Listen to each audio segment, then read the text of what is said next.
Good morning নয়, আজকে good evening দিয়ে আজকে আমার ব্লগটা স্টার্ট করছি। হাতে কি বন্ধুরা দেখতেই পাচ্ছেন, ফুচকা। ফুচকা নিশ্চয়ই সকালে খাওয়া হয় না, এটা হচ্ছে একটা ইভিনিং স্ন্যাক্স। তাই জন্য আজকে গুড ইভিনিং দিয়েই, যেহেতু ফুচকা দেখাচ্ছি তাই জন্য গুড ইভিনিং দিয়েই আজকে আমার ব্লগটা স্টার্ট করছি। দেখুন এই ফুচকার সাইজ কিন্তু অনেক বড় বন্ধুরা। দেখুন একটা ফুচকা খেতে আমার কত সময় লাগছে। আর এই দেখুন এই যে ফুচকাগুলো দেখতেই পাচ্ছেন কত বড় বড় ফুচকা, আর তার সাথে আলু মাখা আর টক জল তেঁতুলের, ওয়াও ইয়াম্মি। আর এখানে দেখুন শুধু আমার মানে ফুচকাই আজকে আমি খাচ্ছি না, এখানে দেখুন চুরমুড়ও আনা হয়েছে। চুরমুড়টাও কিন্তু দারুণ স্বাদ হয়েছে, মানে ভীষণ টেস্টি হয়েছে, ওই জন্য আপনাদের অফার করছি। আপনারা কি খেতে চাইছেন আপনাদের ওই জন্য অফার করছি। আর দেখুন আমি একটু মলে গেছিলাম আজকে সকালবেলা, দেখতে থাকুন মলের চারিদিকটা আমি আপনাদের ঘুরে দেখাচ্ছি।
আর আমরা চলে এসেছি, ঠিক ধরেছেন বন্ধুরা, আমরা একটা সিনেমা দেখতে এসেছি।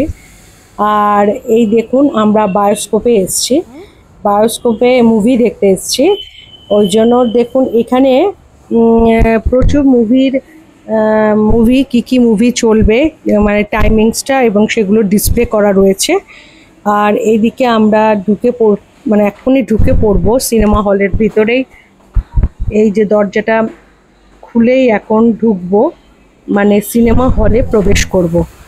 এই দেখুন চলে এসেছি এখন।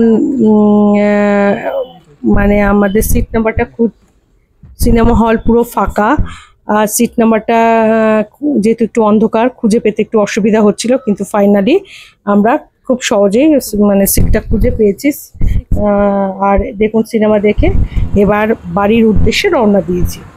আকাশে কিন্তু প্রচণ্ড মেঘ ছিল, বলতে না বলতেই বাড়িতে ঢুকতে না ঢুকতেই দেখুন প্রচণ্ড বৃষ্টি শুরু হয়েছে এবং ঝমঝম করে বৃষ্টি পড়ছে, দেখতেই পাচ্ছেন। আর আজকে বন্ধুরা আমি কি রান্না করেছিলাম দেখুন, আমি ফ্রাইড রাইস আর চিকেন রান্না করেছিলাম। আর ফ্রাইড রাইসের সাথে সব কিছু মিশিয়ে দিচ্ছি। এই দেখুন গাজর আর বিনসটা আমি একটু নুন দিয়ে সাদা তেল আর ঘি দিয়ে ভেজে নিয়েছি। আর সমস্ত কিছু ভাজার পরে আমি রাইসের উপরে দেখুন খুব সুন্দর করে সাজিয়ে দিয়েছি, চারিদিকে গ্রিন আর মাঝখানে হচ্ছে অরেঞ্জ। দেখতে কি সুন্দর লাগছে বলুন। এবার সব এই বিনসটা এবং গাজরটা পুরো ভাতের সাথে আমি মিশিয়ে দিচ্ছি, আর সব শেষে দিয়ে দিয়েছি ঘি দিয়ে। এবার রাইসটা আমার পুরো রেডি হয়ে গেছে, দেখতেই পাচ্ছেন। আর তার সাথে করেছিলাম চিকেন। এটাই ছিল আজকে আমাদের দুপুরের মেনু, ফ্রাইড রাইস আর চিকেন। আর দেখতেই পাচ্ছেন বন্ধু খুব টায়ার্ড হয়ে গেছি, সিনেমা দেখে বাড়ি ফিরে খাওয়া দাওয়া করে খুব টায়ার্ড হয়ে গেছি। আজকে এই পর্যন্ত ভিডিওটা। আর যদি ভিডিওটা ভালো লেগে থাকে আপনাদের অবশ্যই একটা লাইক করে দেবেন আর কমেন্ট করবেন। Tata, bye bye.